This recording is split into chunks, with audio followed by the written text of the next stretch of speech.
Hi friends, ನಮಸ್ಕಾರ ಎಲ್ಲರಿಗೂ. ದುರ್ಗಾ ಚಾನಲ್ಗೆ ಸ್ವಾಗತ. ಫಸ್ಟಿಗೆ ಫೋಟೋ ತೆಗೆದಿಟ್ಕೊಂಡು ನಂತರ ಈ ಒಂದು ಹೋಮ್ ರೆಮಿಡಿನ ಟ್ರೈ ಮಾಡಿರಿ. ದಿನಚರಿಯಲ್ಲಿ ಇದನ್ನು ಒಂದು ನಾವು ಆ್ಯಡ್ ಮಾಡ್ಕೊಳ್ಳೇಬೇಕಾಗತ್ತೆ. 7 ದಿನ ಚಾಲೆಂಜ್ ತಗೊಂಡ್ರೆ ಅದು ಹೆಂಗಿರುತ್ತೆ. ಸ್ಪೂನಷ್ಟು ಅಕ್ಕಿ ಹಿಟ್ಟು ತೊಗೊತೀನಿ, ಸ್ಪೂನಷ್ಟು ಅಗಸೆ ಬೀಜದ ಪುಡಿನ ತೊಗೊಂಡಿದ್ದೀನಿ ನಾನು. ಒಂದು ಸ್ಪೂನಷ್ಟು ಮುಲೇಟಿ ಪೌಡ್ರನ್ನ ತೊಗೊತೀನಿ. ಸ್ಪೂನಷ್ಟು ಮುಲೇಟಿ ಪೌಡ್ರು, 1 ಸ್ಪೂನಷ್ಟು ಅಗಸೆ ಬೀಜದ ಪೌಡ್ರು, 1 ಸ್ಪೂನಷ್ಟು ಅಕ್ಕಿ ಹಿಟ್ಟು.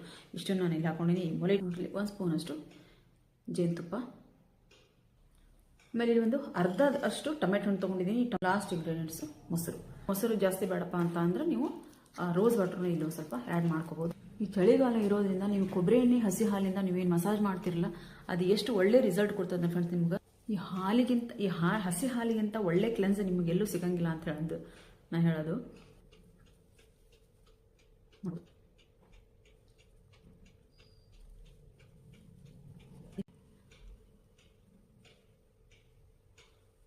ಅಕ್ಕಿ ಹಿಟ್ಟು ನಮ್ಮ ಸ್ಕಿನ್ನ ಸ್ಕ್ರಬ್ ಮಾಡುತ್ತೆ. ಮುಲೇಟಿ ಪೌಡ್ರು ನಮ್ಮ ಸ್ಕಿನ್ನಲ್ಲಿರುವಂಥ ಬಂಗು, ಕಪ್ಪು ಕಲೆ ಅದೆಲ್ಲ ಪ್ಯಾಕ್ ಪೂರ್ತಿಯಾಗಿ ಒಣಗಲಿ. ನೋಡ್ಬೋದು ಫ್ರೆಂಡ್ಸ್, ನಾನು ಮುಖ ತೊಳ್ಕೊಂಡ್ ಬಂದಿದ್ದೀನಿ. ಒಂದೇ ಒಂದು ಪ್ಯಾಕಲ್ಲಿ ನಿಮ್ಗೆ ಎಷ್ಟು ಗ್ಲೋ ಆಗೈತೆ ಅಂದ್ರೆ ನನ್ನ ಮುಖ. ಒಂದು ಒಳ್ಳೆ ವಿಡಿಯೋದೊಂದಿಗೆ ಬರ್ತೀನಿ. ಅಲ್ಲಿವರೆಗೂ